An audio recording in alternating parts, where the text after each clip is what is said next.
You are watching CIOTV by Enterprise IT World, a production of Accent Infomedia. Good evening, this is Partha Banerjee here. I'm the CEO and Managing Director of Viyat Solutions and Consultancies Private Limited. I believe 9 out of 10 people misspell the word Viyat. I think that's how poor, the status of Sanskrit is in India.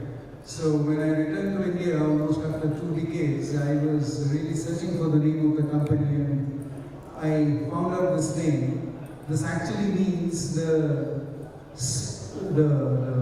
space between the surface of the earth and the ether. And since we work on virtual models, so I thought that this could be a very appropriate name. But little did I realize at that time that Sanskrit was not very popular in India, unfortunately, and people would be misspelling the name so frequently. However, so good evening to all of you and good evening to all the August panelists. Thanks for joining me for this evening, and a mighty thank to Sanjay, my friend, for giving me an opportunity to moderate this very interesting discussion. Well, ladies and gentlemen, let us face the fact. After the 5 elements of nature, how many of you are sure about the 5 elements of nature? Can I please? Anyone can say that, please? 5 elements of nature, quickly. What are those 5 elements of nature here, please? Please, quickly. Earth, air, water, sky. I think I can get it. Fire. Thanks. Fire. Well, okay, thank you. So, after these 5 elements of nature, if there is one element which is really disrupting everything today and which is influencing us like never before, it is data, right? And if there is anything which is really keeping us alive, besides air and water, it is data. So we are here to discuss this, and this, this big data analytics is indeed on top of the agenda of every corporate. I think all of the panelists who are present here and those who attended and those who were present in the last panel discussion, if there was one common topic in that entire discussion, if all of you have observed, one topic that kept on coming up, it was data. How they are using data. Okay, so without this, I think it's absolutely impossible to survive in today's business, in today's industry, and every corporate is trying to leverage that, and it is actually defining the way business is progressing these days. So if you are not sizing your data, if you are not analyzing your data, you are losing out. As simple as that. Let us face the fact. So we are here to discuss that, and gentlemen, I would like to, I would like you to elaborate on this. See, the 3 keys to building a data-driven strategy. I think all of us would know something about it. Let us see the first of them would be choose the right data by sourcing data creatively and get necessary IT support. This is something which we discussed to some extent, to a large extent in our last discussion also.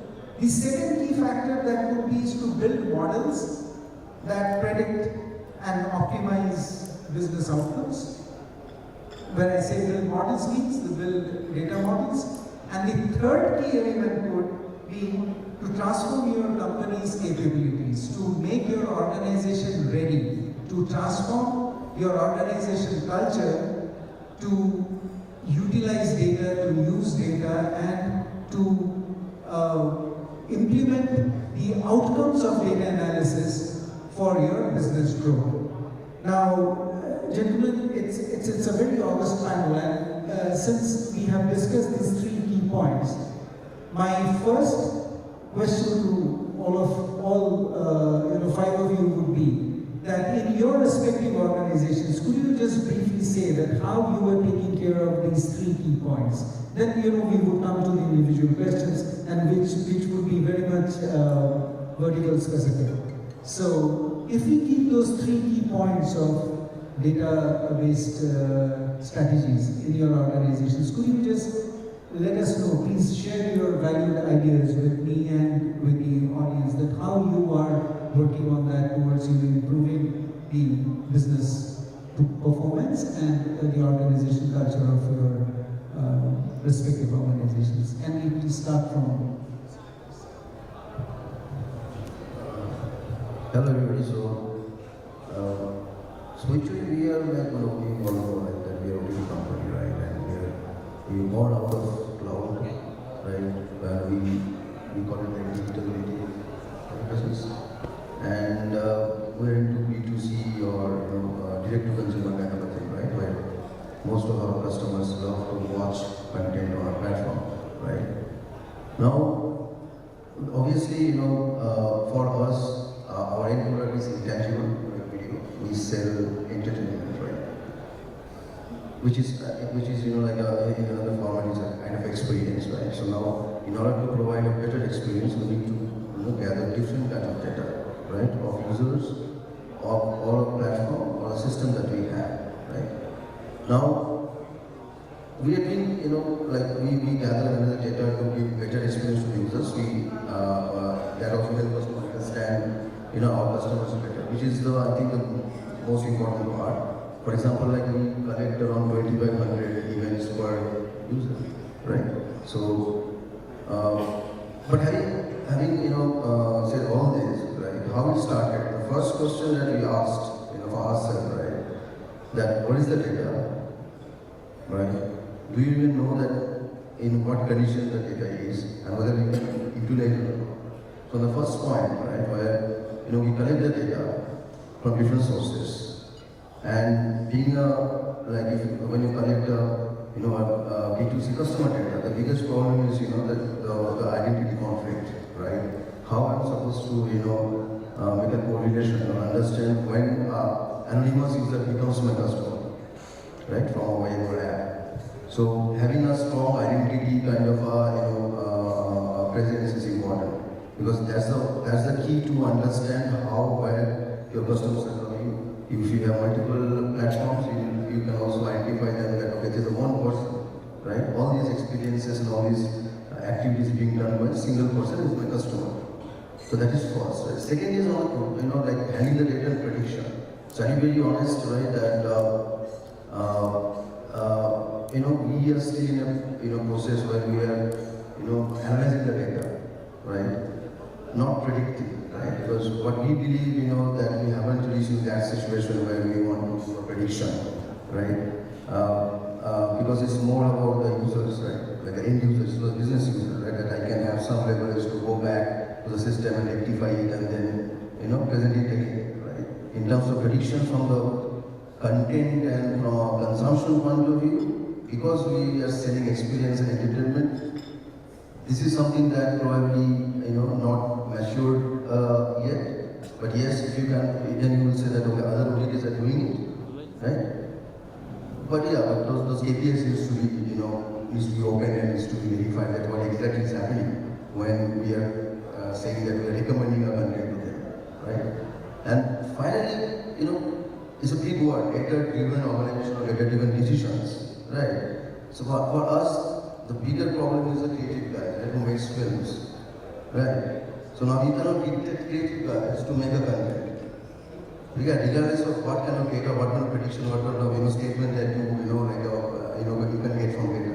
Those are there probably for business, marketing, digital services, automations, even the technology or IT sector. But from product point of view, like when I'm selling the entertainment piece of video, the whole thing is not that mature. But yes, there are some areas where we use data for a certain, with some certain capacity for certain objectives. But I won't say that it's completely data-driven, decisions.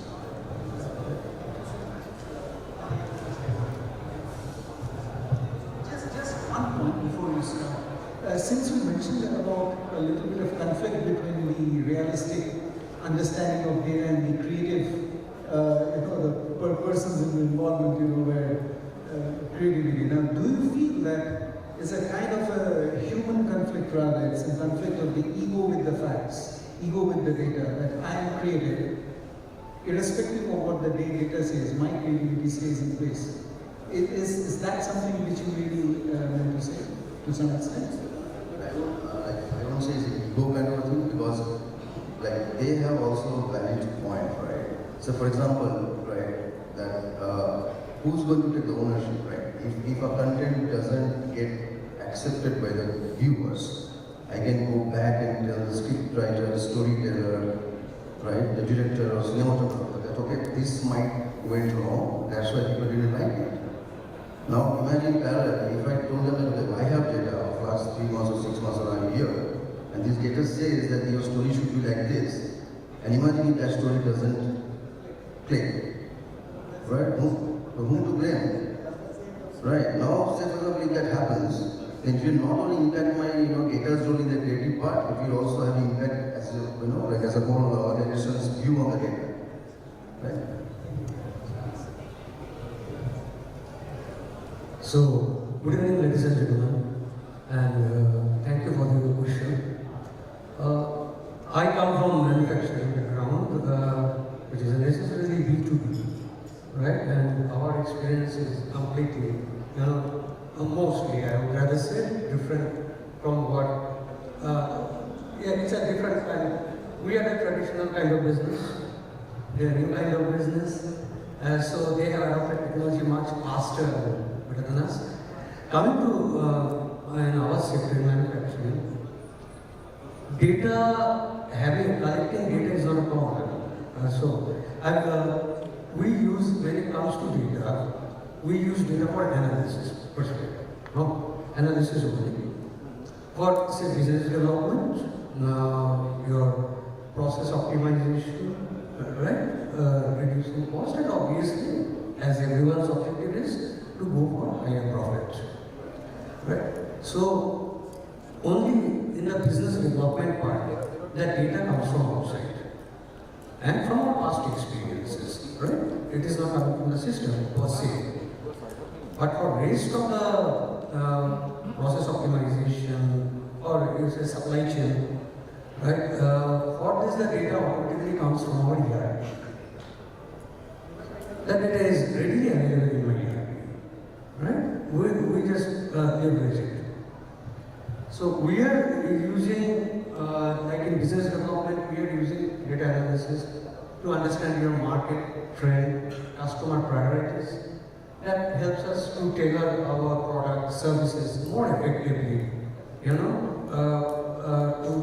go for a better strategy. It helps us.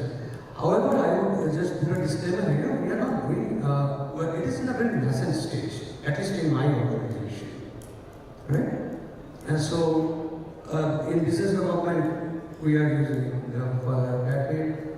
Coming to your manufacturing processes, we are trying to identify the inefficiencies, and what more we are trying to do, predict, maintenance, preventive maintenance, right? That helps. That helps in bringing down the breakdown frequencies. That saves your cost.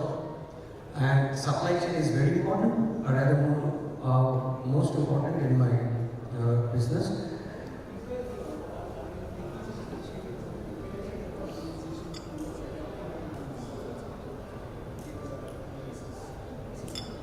So it is a top-down approach, first and first, right? So if I was talking about supply chain, analyzing data for your supply chain, optimizing your inventory, bringing down your, waste product. When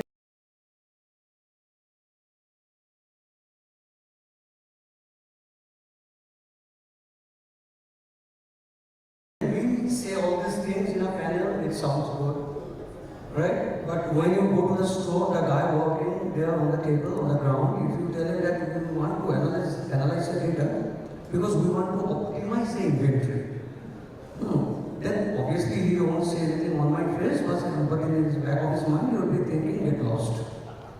So they have their own priorities, obviously. So it is a top-down approach. Management first thought, why not? Let's try it out. And as I said, it is in a very nascent stage.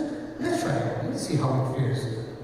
So Then it is been conveyed, guys, let's try out, it's okay, fine. So that is how the adoption part is. And anything new, change management is a challenge. We all know. So, however, in supply chain management, we are trying to do that. We are trying to optimize our inventory, cutting down on our waste, trying to bring down cost that way. But most importantly, this gave us actionable insights for our business strategy plan. It helped us to adapt to the changing market faster. At least that is what we are feeling. I guess down the line, after a couple of years, we will understand if our feeling was correct or not. Sorry.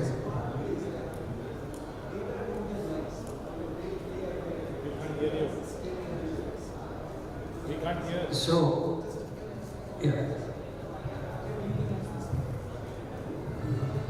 So what I said just now is that the hard fact is that data don't tell lies in 9.5 out of 10 cases unless it's a manipulated data.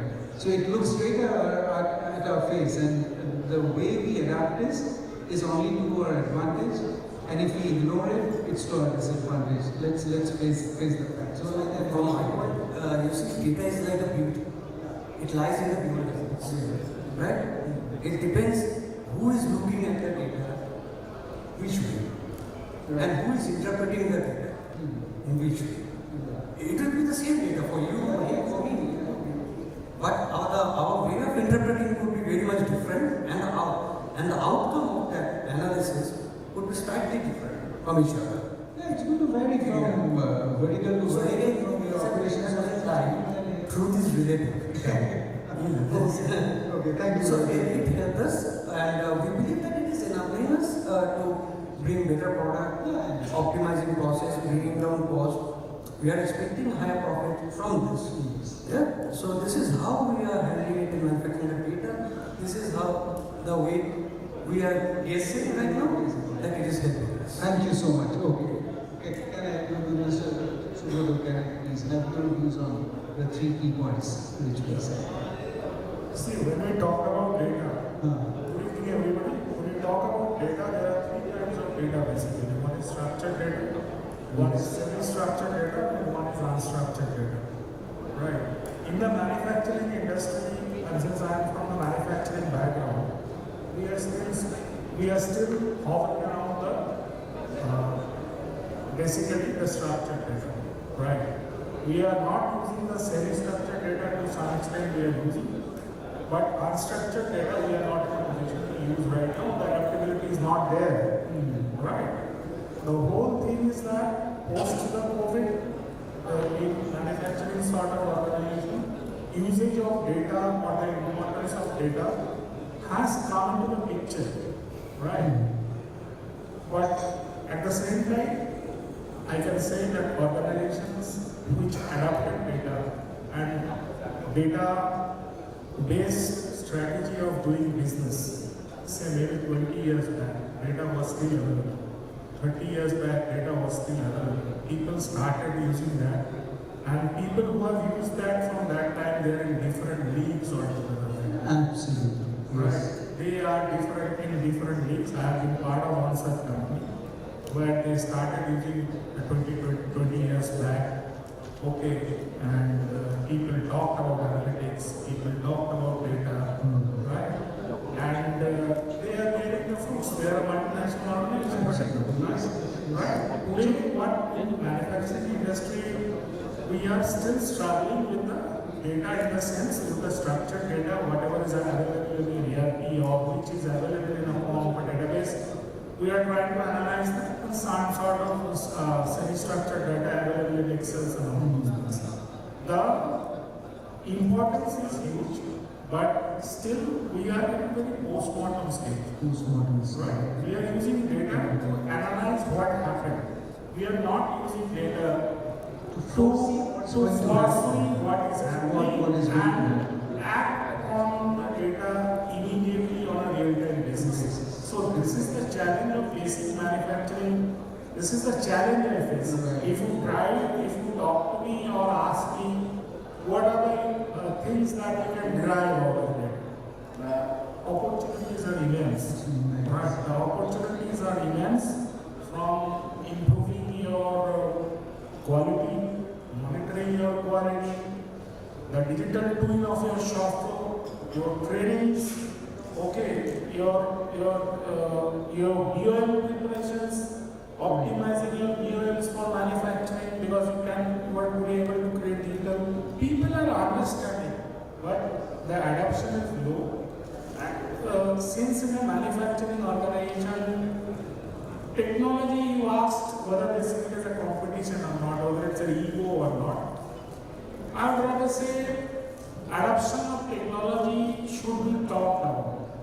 Right. Precisely. It should be top down in manufacturing because what my experience of 33 years I have seen in India is that it is top down. If the top down approach is not there, the adaptability will not grow. You have to tell people the lesser democratic the management is. I think you just could be more correct on this, and I just couldn't agree more with you on this. Less democratic approach. Absolutely. You should stop down and stop down. It should be less democratic. Yes. If the management is ruthless in the say is my way or highway. Highway, period. Right. Yeah, They know data or technology adoption will come. Otherwise, it is very difficult. We can write pages. I can spend hours together saying the benefits, but it will not percolate down in the people, time people understand. Yes, the pandemic has taught the people, they have started understanding. There is no adoption journey basically. Thank you so much. Yeah. Your views, please. Thank you so much. Good evening, everyone. So I think continuing with the discussion what Subrata was having, I would say that before those three stages that we talked about, first was about data, second was about model, and one was about adoption. So there is a fourth step which should come at the first, which is about creating a data culture in the organization. Okay. So how do you create the data culture? Your answer is top down, possibly. Also, there are other approaches. For example, you kind of discuss with the influencers or the decision makers and kind of try to impress upon the power of the data. So I would say that's the first step. Now, in most of the traditional organizations, data is always there. So I don't think any organization exists which doesn't look at data. So everybody looks at data. Precisely, yes. Now, how do you look at data? Possibly there are again two approaches. One is a typical MIS approach, where you download an Excel, create 4 pivot tables, and choose which pivot table to be presented to the CEO. So that's the easier approach, and that I'm sure everybody in the room is using that. But is that what we are talking here? Are we talking about? No, definitely not. Definitely. That is where the data piece comes in. Yes. Now, again, you can talk about database, you can talk about the power of data analytics, etc. But I would say that the other route would be to show insights that you can get out of that data and present that to the senior management. Finally, IT team is also sitting on the data. So it's not only business prerogative to look at the data and find value out of it. IT team can also look at the data, bring out value and show it as an insight that this is what you can get out of this, and kind of implies the senior management that this is what you are sitting on. So I would say that's another approach. See, this is what actually IT can add value to, isn't it? Because IT just doesn't sell across the counter, okay? Absolutely. This is true, and in all my experiences that I have had so far, I have always been telling my team that you are not expected to go out and sell for the company, but you are there to ensure that the selling happens in a desired way. If it happens without any disruption. So IT is there to facilitate the business process. IT is not there to sell and IT will enable the organization to get revenue, but IT doesn't go and fetch revenue directly by themselves. So I think that's a fantastic point which you have made, that yes, IT should present it to the high management and educate them on the efficacy of data modeling, data analysis and structure. Absolutely. Excellent point. About models, etc., I would say that depends on the business that you are working on. Which model fits in, whether there is a scope of predictive analytics. Some business may not have scope of that. Some business may have that.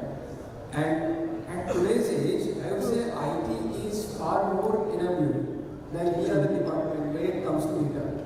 And they should take their advantage and go to the senior management and establish the fact that what is the power of data.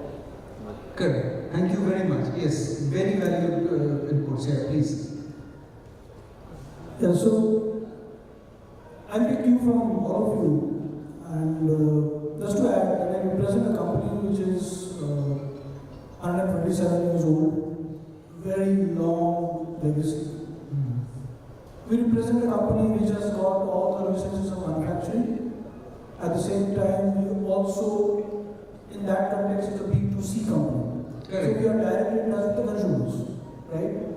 So when Subhamoy was talking about structure, unstructured, semi-structured, so we deal with all kinds of data. When Subhamoy was talking about creating the data culture, whether it's top-down or not, the critical or very specific challenge what I see here is which data to capture. We see challenge around how to visualize the data. We see challenge around what KPI to be visualized. How do I interpret the data?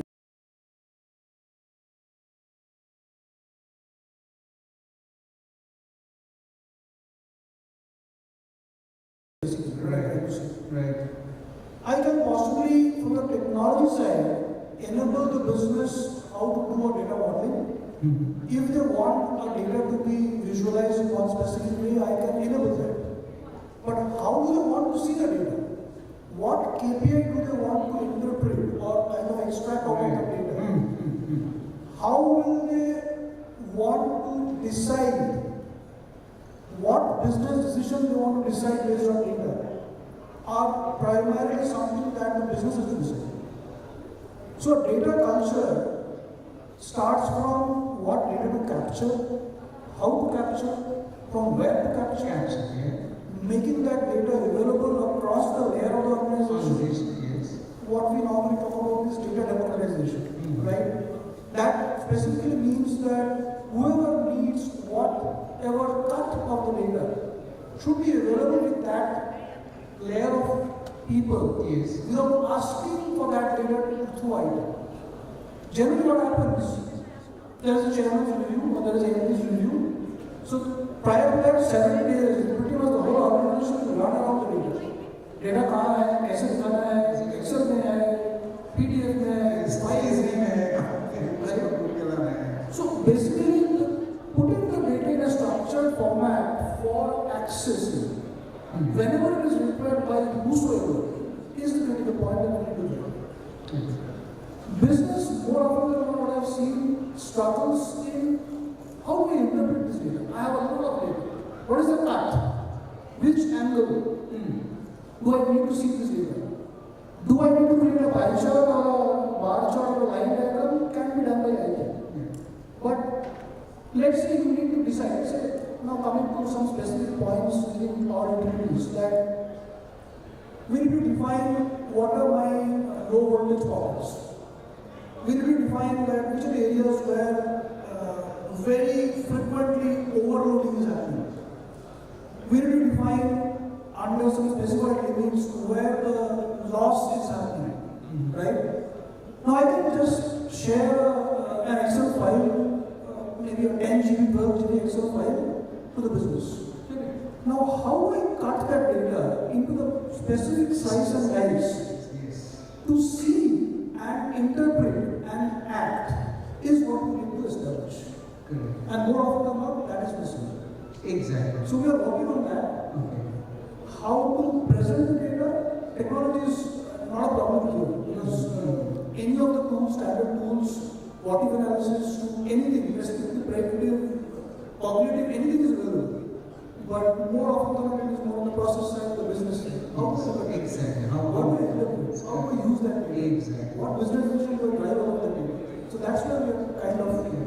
And this is where I feel the organization culture needs to be, vamped, and that needs. I mean, that comes into the picture big time. I feel. Yeah. Okay. My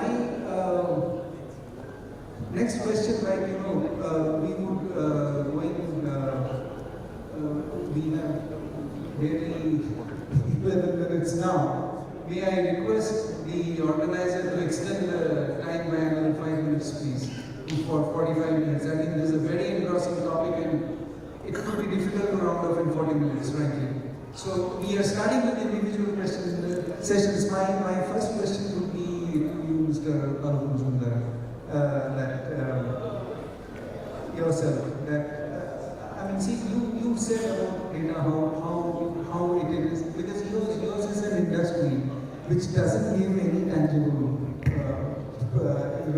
product. But yours is an industry which touches the customer in certain very sensitive notes. Okay? Just last night I was seeing a film on your OTT. Okay? Yeah. So I think all of us does. Hoichoi is a very popular Bengali OTT platform. In fact, last night I saw it was a very gory film. But it really touched me somewhere. It was all about love towards animals. So what I would like to ask you is that having discussed so long about the culture of analyzing and framing of data within your organization, how do you use this practice to get more advertisements, to get more sponsors, and to improve the quality of your productions? Do you have any specific plans? I don't want you to go to the specifics because those are your confidential thing. But how do you plan to do it? I mean, how do you get more advertisers or more sponsors, or how do you plan to improve the quality of your productions with this? So first of all, right, when we talked about culture, data culture, so I would say that we are into that entirely. Right? But yes, somehow we have managed to create that environment where some people understand and use it. Right? Because what we have seen so far, that understanding the value of data is not enough. Right? Everyone understands the value of that, but make it actionable. Actionable to the extent that it increases your return on investment. Some impact on business. Right? Yes, it's after all business for all of us. I think all of us over here would even agree that we survive for business, and whatever we do is to get returns on business, right? So that's how it is. Yeah. Secondly, because Hoichoi is a completely ad free, so unfortunately for us we don't earn from ads. Okay. And it's good for you all because you don't watch ads on the platform, right? Yeah. So this is something a big economic, I must say.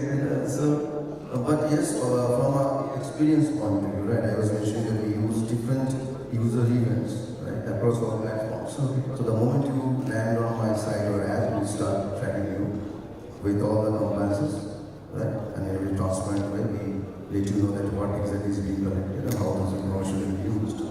So there are three parts, like I just give you a very specific, right, from an experience point of view. So when you watch a movie, right, on a platform, right, first thing you want that the app should be faster, very crisp, very low, all the navigations and everything should be fine, right?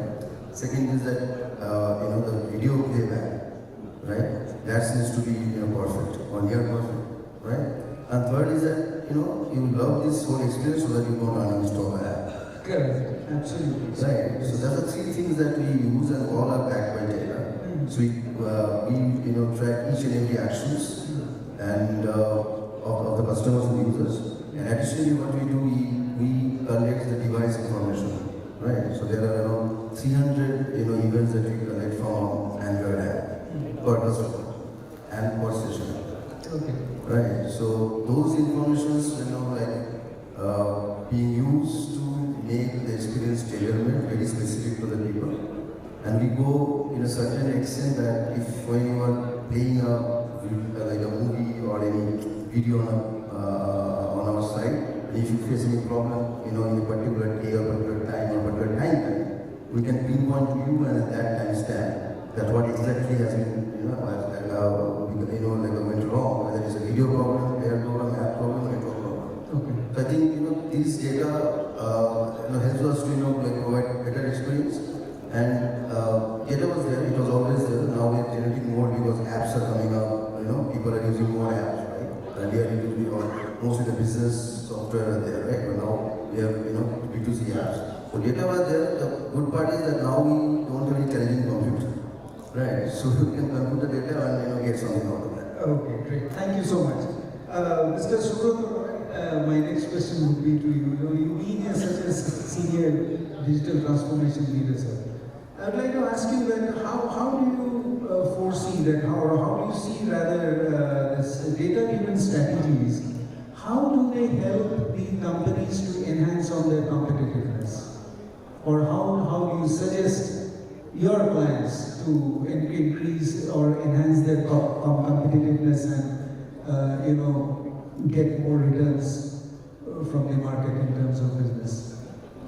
See, data-driven strategy will definitely give you competitiveness and help to improve your business. Okay, there are lots of areas of doing it, right? I talked about the quality front. Yes. Right, that is one most important area there where you can increase. Okay, and then if you start analyzing your cost, right, your cost predictions, your inventory optimizations, right, where you are moving your capital in a proper way, that will definitely give you competitive edge over this thing. And then you keep a tab on your customers. Where are they doing? Because I was part of a B2B business right now. If you are losing a tender, why are you losing? Why you have lost it? This is very important. It's not about how winning and losing. Winning and losing will be part. But if you are losing, then you need to know why you are losing, and if you are winning, you need to know why you are winning. Why you want this? Right. So how you use your data is most important. What Atanu was saying was that the business should understand what is their KPI. There is a whole house full of CIOs, and I can put a question to them. If they are implementing an analytics project, how many times did they get the KRA and KPI for their dashboards in one go from the business? The business is not in a position to understand what their KRAs and KPIs and what they want to look into. So they have to first analyze what they want to do. Then only you can prepare analytics tools and data, everything is available.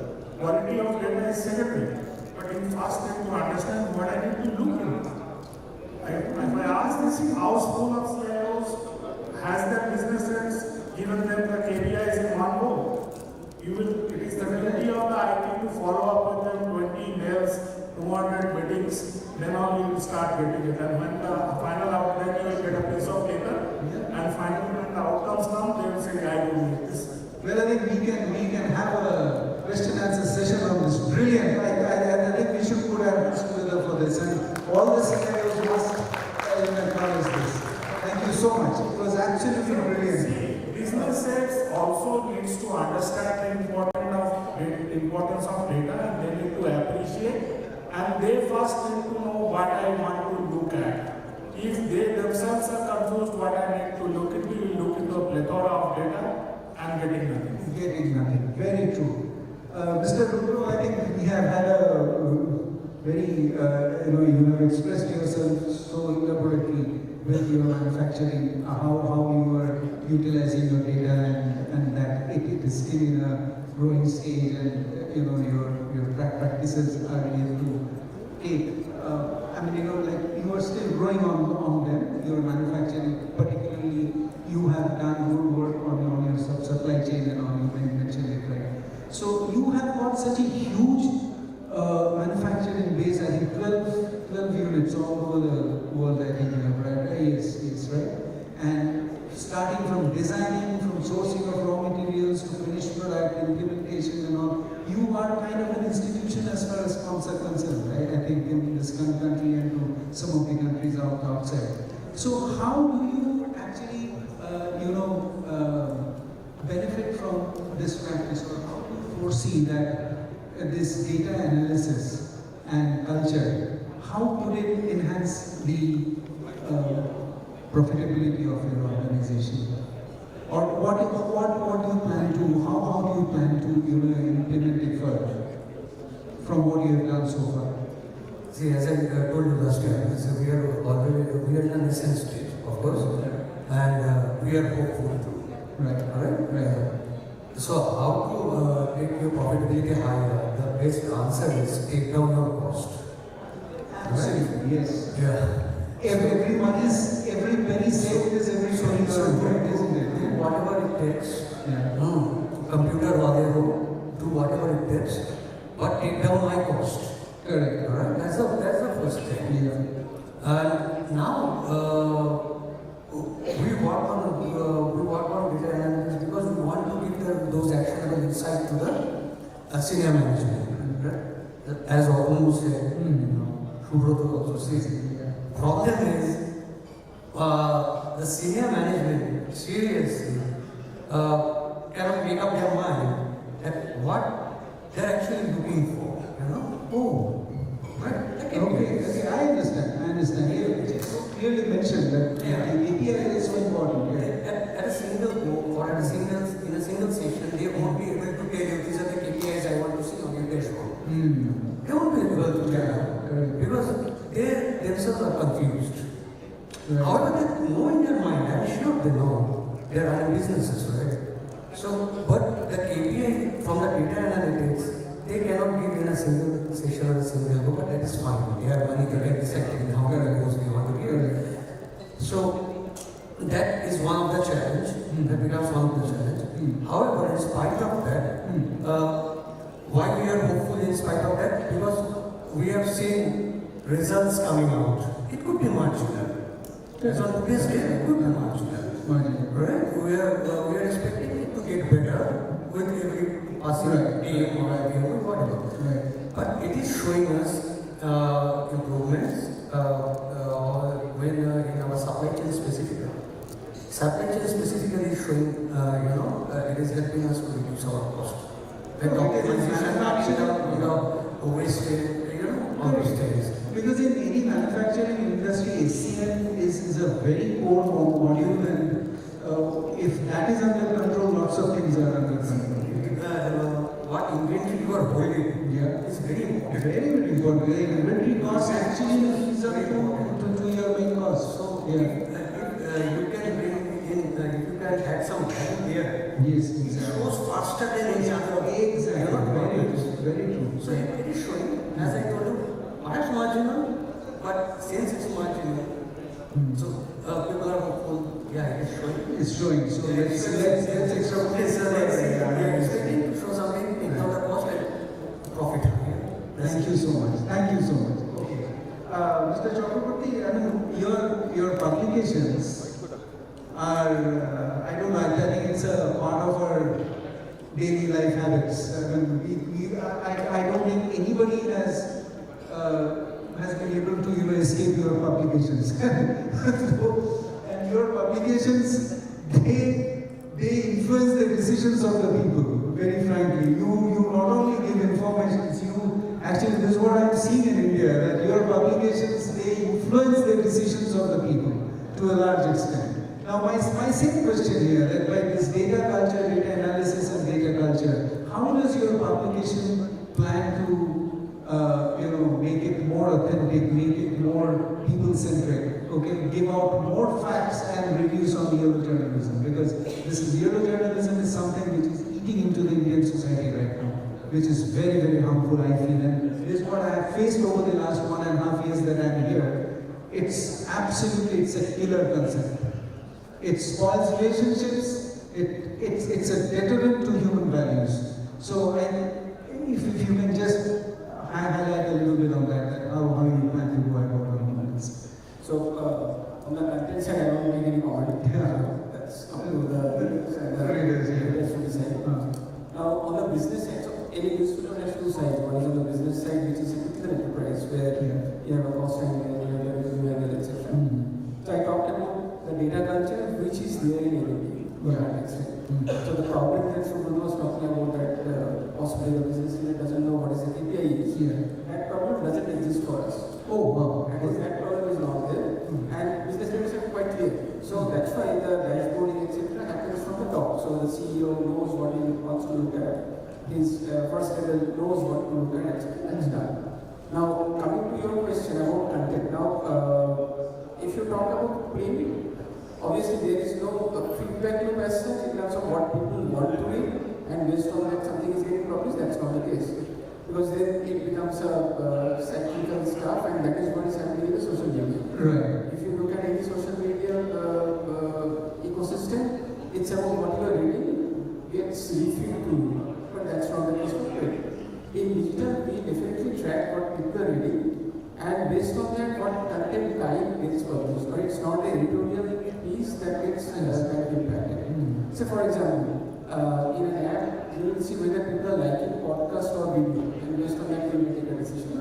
But it's not that what slant that is being. That is very good. Yeah, I understand. Thank you very much. Mr. Pramanic, I think, I don't know, like your organization is the lifeline as I see it here. I mean, if you are not there, you don't get it. As simple as that, right? Even now, it's you who is numbing this show. With the lights on, with the ACs going. So, just an extension of that, if you could please elaborate a little bit on how you can, because recently I heard, and I felt it, because I felt the pinch myself about the electricity bills. Now, do you have a system to analyze the feedback of the customers, the data which you have accumulated over over this increase? And there are lots of concepts, which is going rounds. Me as a consumer of your service, I can give one of them. So, how do you plan to utilize this data analysis and structuring to be more profitable for your organization and be more user friendly to your customers and pitch them this on their pockets? Yeah, I hear you, but being a highly regulated business, I think we should talk about something else. Time is not fast. So, but nonetheless, I will not disappoint the audience by not talking about data and its utilization. So I'll give you a different example where I could really use the data for business benefit. In one of my earlier roles, we had roughly 300,000 workers across the country. Okay. Some 600 projects going on, and on average, 300,000 workers working on a daily basis. But somehow the management did not get the expected output on a daily basis by investing into 300,000 workers daily. Right. The data was not coming through. So we put put together a system that will get the utilization data by putting a chip on their helmets. Okay. Right? So by the heat map throughout the day, we could capture that throughout the day what is their kind of average time that they are not static at a point, smoking a bidi or a cigarette under a tree, or they're really moving around, or they're at the place where they should be. So we collected that data. When the data was collected, we could see that the utilized productive data time during the day is about, let's say, X. Okay. We are paying them for Y. So it was a very clear decision that how do we minimize the gap between Y minus X so that we can add a delta X to the original X. Yes. And you won't find, you won't be surprised that it was such a simple exercise. See the difference? Kind of influence the main contractors, I would say, because those are laborers. To just add the productive time throughout the day by 30 minutes. Okay. That's Can you understand the impact? Correct. Yeah, absolutely. 30 minutes into 300,000. 150,000 hours a day. Into 30 days. You can imagine the impact. Yes, absolutely. It was not understood unless we got the data and it was visible. Correct. The moment the data was presented to the leadership, the decision was like this. Yes, yeah, true. Go and talk to them, increase them by a small decimal, small percentage point. And there was a huge productivity improvement over the board. Right. So this is one of the examples I thought I would share where we could use the data very, very productively for the company's benefit. A very small percentage point shift could give a huge benefit to overall. No problem. Okay, so I hope that you would be using this for your existing operations also, and CEC would come out more powerful and more. Absolutely, as I mentioned earlier also, that we're trying to utilize the data to find out the low pockets so that we could do it proactively.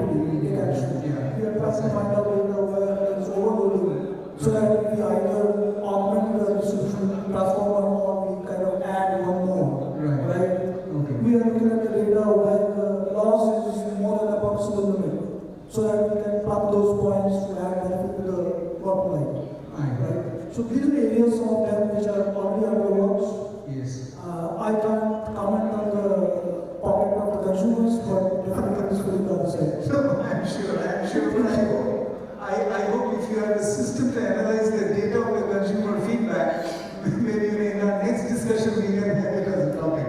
Thank you very much, gentlemen. So, coming to a very quick conclusion that it is the data analysis which keeps the business growing, which keeps it competitive, irrespective of what it is, and data is there staring at our face always. We ignore it at our own risk, we use it to our advantage, and we proceed from there. Thank you very much, gentlemen, for your time and patience, and we have far exceeded the time. And I hope you enjoyed this session. Thank you very much once again. Have a good evening and enjoy your dinner.